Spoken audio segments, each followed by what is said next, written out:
Bien. Y vamos a empezar con lo que nos compete para hoy. Ahí va.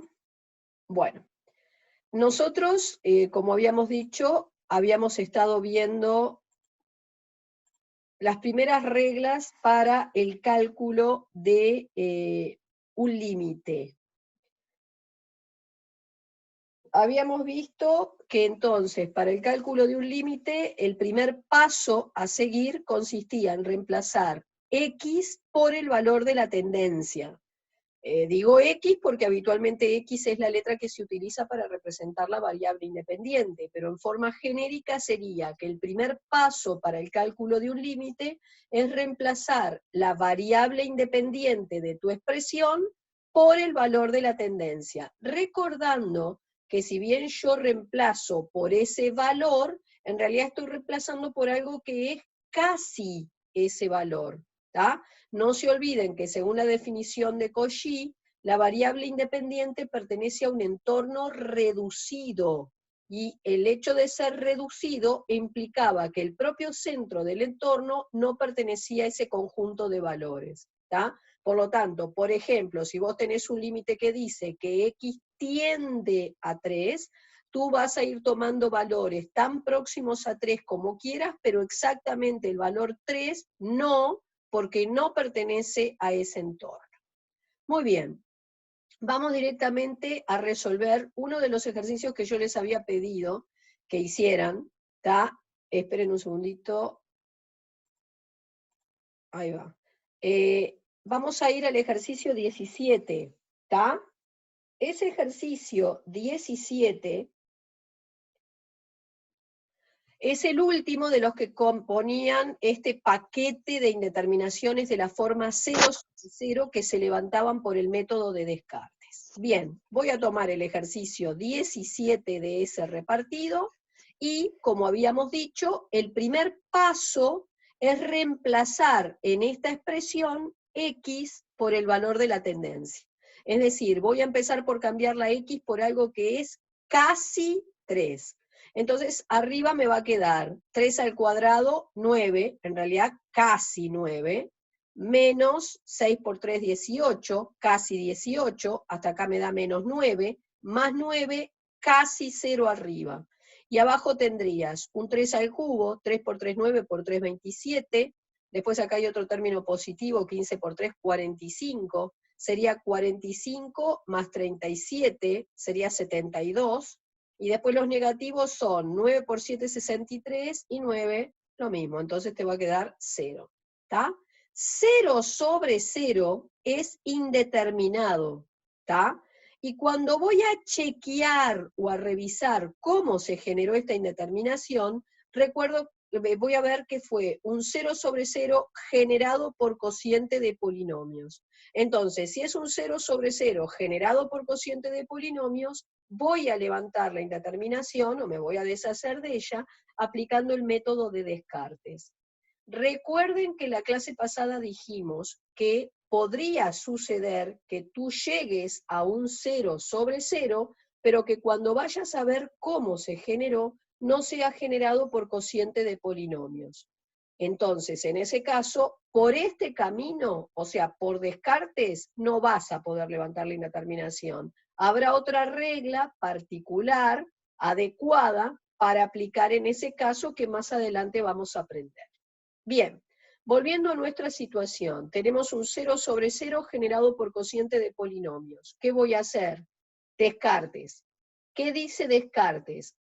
Que voy a tomar tanto el numerador como el denominador y los voy a tratar de factoriar lo más que puedas. Recuerden que para factoriar un polinomio, ustedes lo que tenían que hacer era descomponerlo en factores primos, lo cual implica tener que primero determinar todas las raíces que ese polinomio tenía. Entonces, empecemos por nuestro numerador. En el caso del numerador, bueno, lo igualo a 0 porque quiero hallar primero sus raíces, es una ecuación de segundo grado la que se genera, y entonces podemos hallar las raíces por báscara, ¿tá? Recuerden que identifican A1, B-6, C9, y con esos valores van a la fórmula de Bhaskara, y en este caso se genera 3 raíz doble, ¿está? Cuando la cantidad subradical era 0, vos tenías 2 raíces reales e iguales.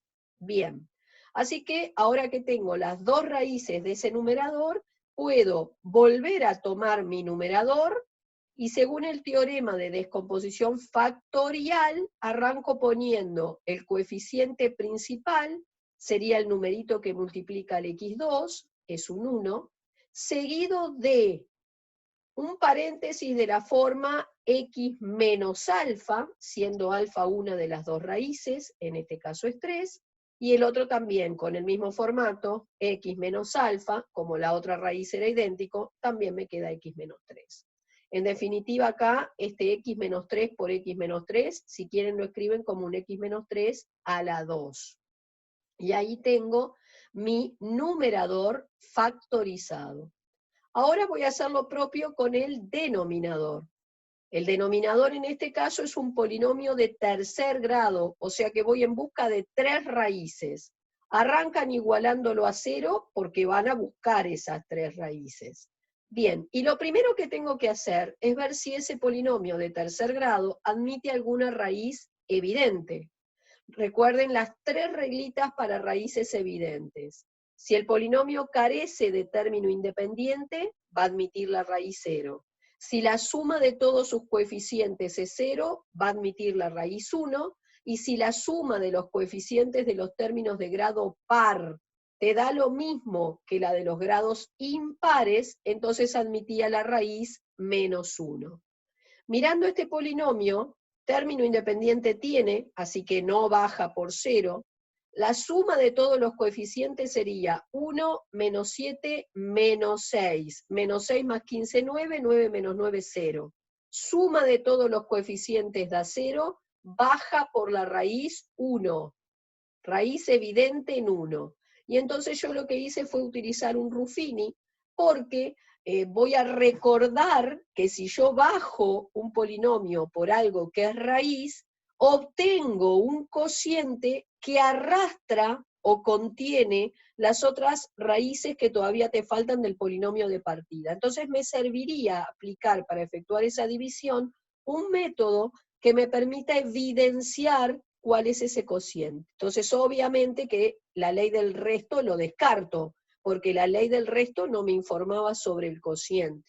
Entonces, o haces una división directa, o haces la división por Ruffini. Y bueno, obviamente el esquema de Ruffini puede parecer mucho más rápido, opté por bajar por Ruffini.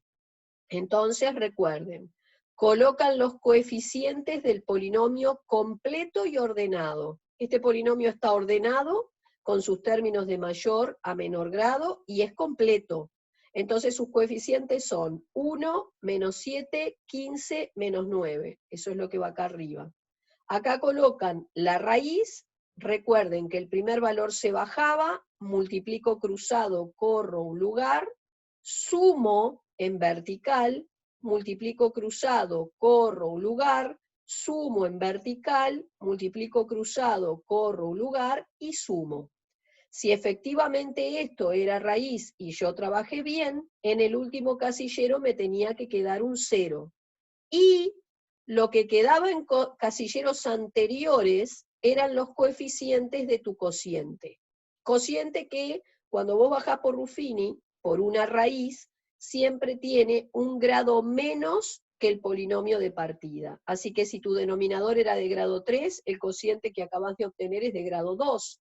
Entonces era un x2 menos 6x más 9. Y él contiene las otras 2 raíces que me faltan detectar. Entonces lo tomé, lo igualé a 0 porque quiero sus raíces, las hice por Bhaskara, me había dado 3 raíz doble, y ahora estoy en condiciones de factoriar ese denominador. Así que lo puse. Como todas sus raíces son reales, arrancás con el coeficiente principal.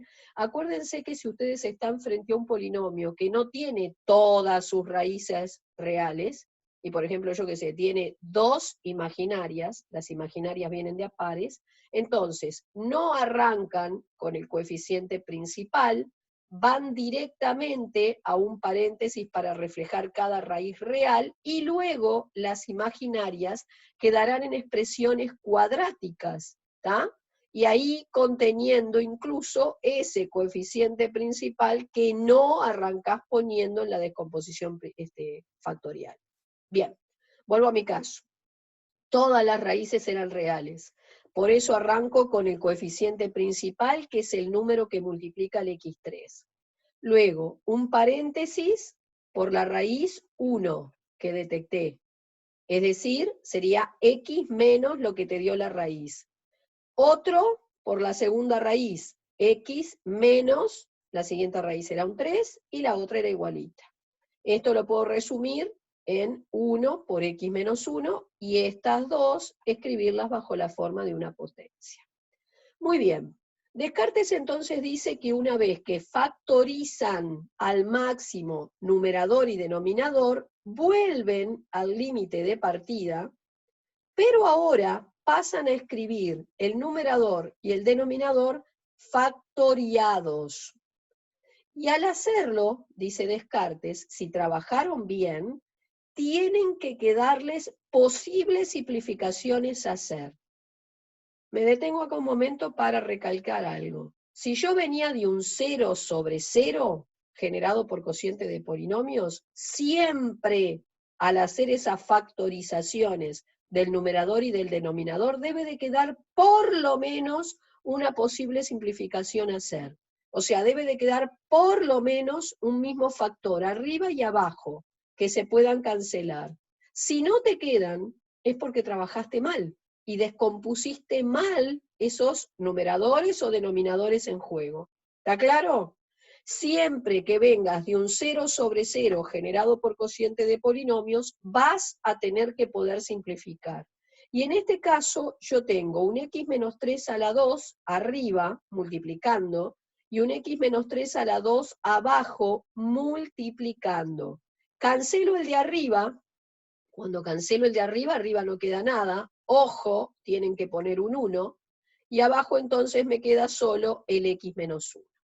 Ahora que supuestamente ya no tengo más simplificaciones para hacer, cambian x por el valor de la tendencia y entonces me va a quedar un medio. Interpretación geométrica, parecido al gráfico que hicimos en el último ejercicio que discutimos o explicamos la videoconferencia pasada. Cuando yo me arrimo al 3, y en este caso no me dicen por qué lado, aparentemente por los dos, el correspondiente valor funcional tiende a ser un medio. ¿Tá? Entonces era aquel tipo de esquema que tenía, digamos, 4 flechas, porque no sabés por qué lado venías, pero a su vez podía ser por arriba, por abajo, por arriba, por abajo. ¿Entendimos?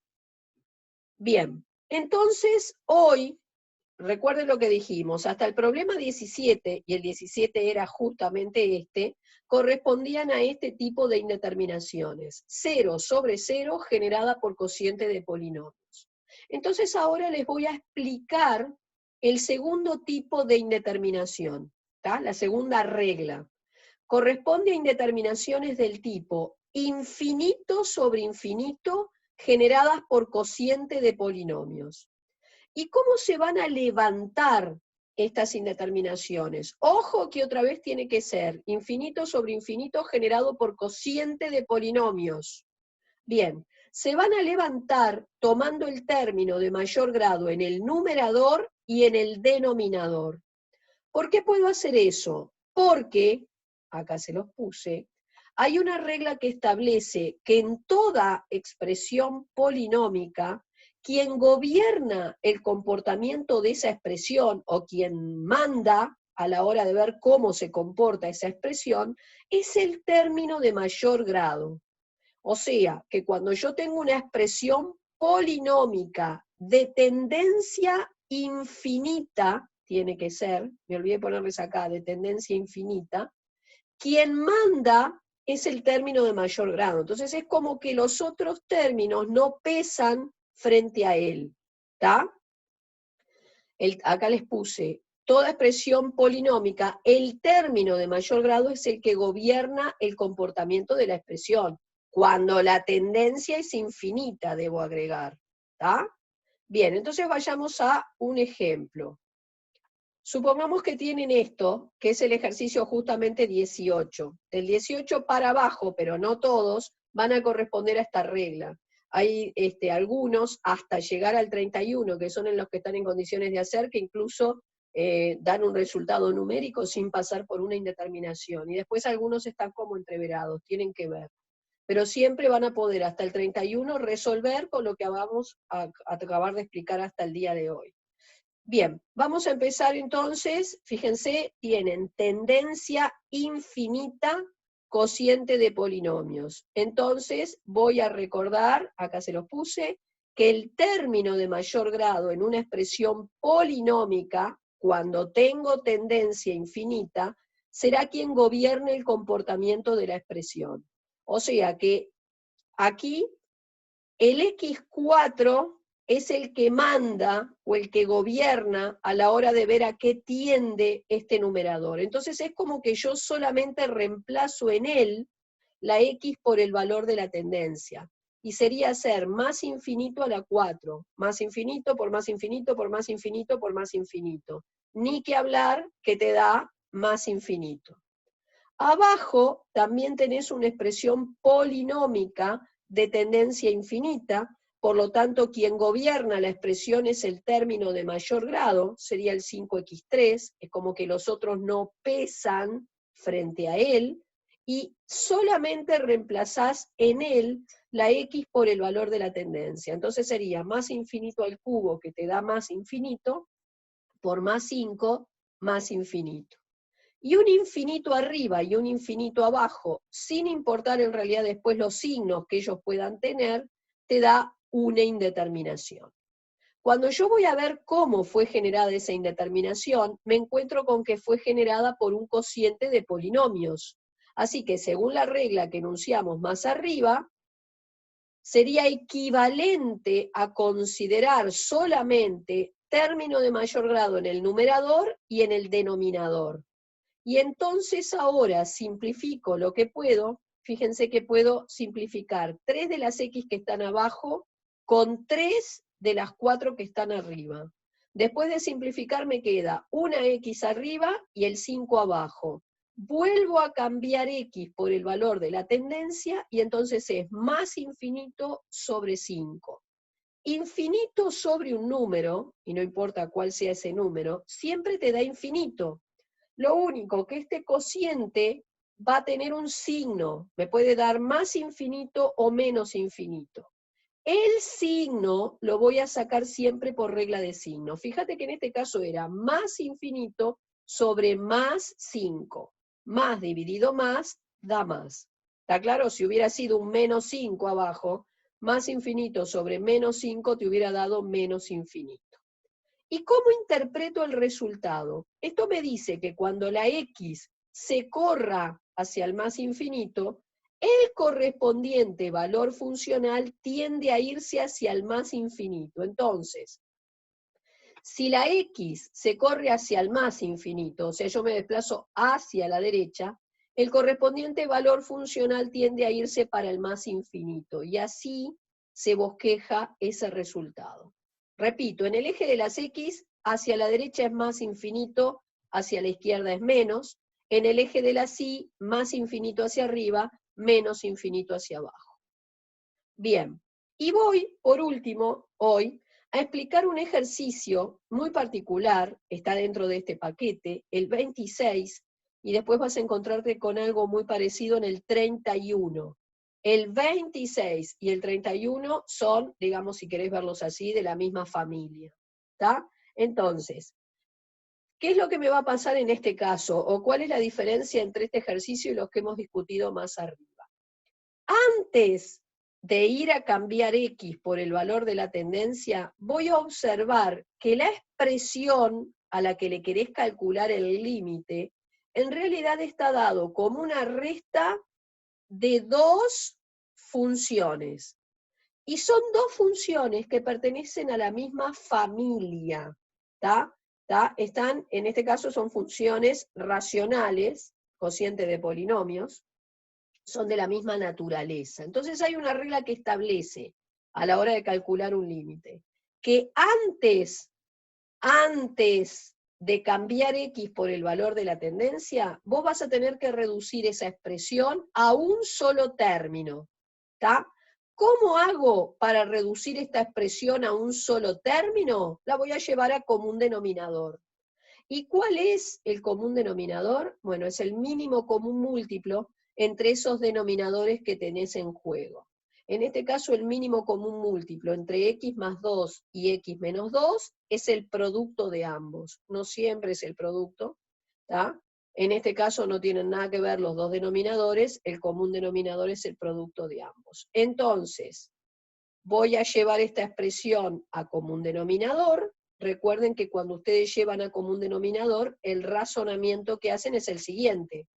Mi común denominador lo divido por el denominador que tengo y el resultado es por lo que multiplican lo que está arriba. Fíjense que si yo el x más 2 por x menos 2 lo divido entre x más 2, me queda x menos 2. Y por eso vas a multiplicar lo que está arriba por x menos 2. Luego viene un menos, que lo copio, y vuelvo a hacer el mismo razonamiento. Mi común denominador lo divido entre el denominador que tengo. O sea, x más 2 por x menos 2. Dividido x menos 2, se van los x menos 2, y entonces lo que está arriba se multiplica por x más 2. Voy a empezar a hacer cuentas en el numerador. Jamás hago cuentas en el denominador, no pierdo tiempo, solo en el numerador. Y entonces, acá empiezo a hacer la distributiva, lo voy encerrando momentáneamente dentro de un paréntesis curvo auxiliar, copio el menos como está, y dentro de otro paréntesis curvo auxiliar coloco la distributiva esta. Es importante que no trates de hacer todo a la vez, distributiva, sacar paréntesis, porque un signo que se coman, marchan. Preferible escribir un renglón más. Entonces, en el siguiente paso me deshago de los paréntesis curvos auxiliares, respetando que si delante de un paréntesis hay un menos, cambia el signo de todo lo que está dentro. Abajo voy dejando igual. Se van en este caso los x3, también se van los términos independientes, me quedó esto arriba, me quedó esto abajo. Y recién ahora que reduje la expresión a un solo término, voy a reemplazar x por el valor de la tendencia. Entonces, como yo me encuentro con un polinomio de tendencia infinita, el término de mayor grado va a gobernar el comportamiento de ese numerador. Entonces es como que el menos 2x no pesa frente a él. Puedo considerar que el menos 2x no existe en ese numerador y solo tomo el término de mayor grado.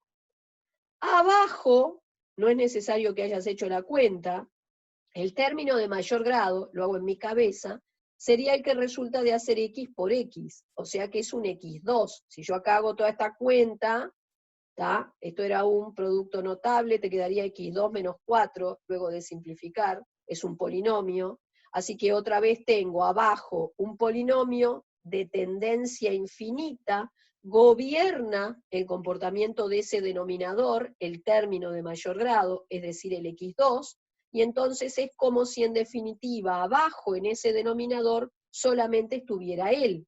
Por lo tanto me puedo quedar con el x2, ahora paso a simplificar un x2 de arriba con un x2 de abajo, y te queda el límite de menos 4.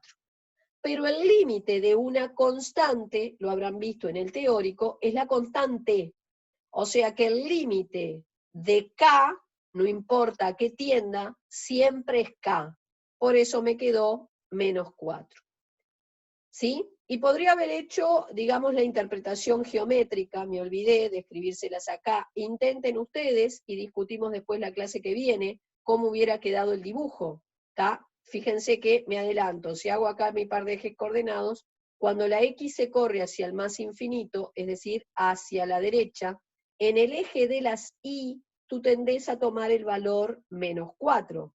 O sea que tendés a arrimarte a una asíntota horizontal por I igual menos 4. Yo ahora cuando les suba el material voy a ver si les adiciono el bosquejo de esto para que no tengan dudas y podamos entonces interpretar correctamente todos los límites. Bueno, ¿alguna consulta que quieran hacer hasta acá? ¿Puedo dejar de compartir pantalla? Sí, sí, sí. Bien, Sí, profe. entonces vamos a ponernos de acuerdo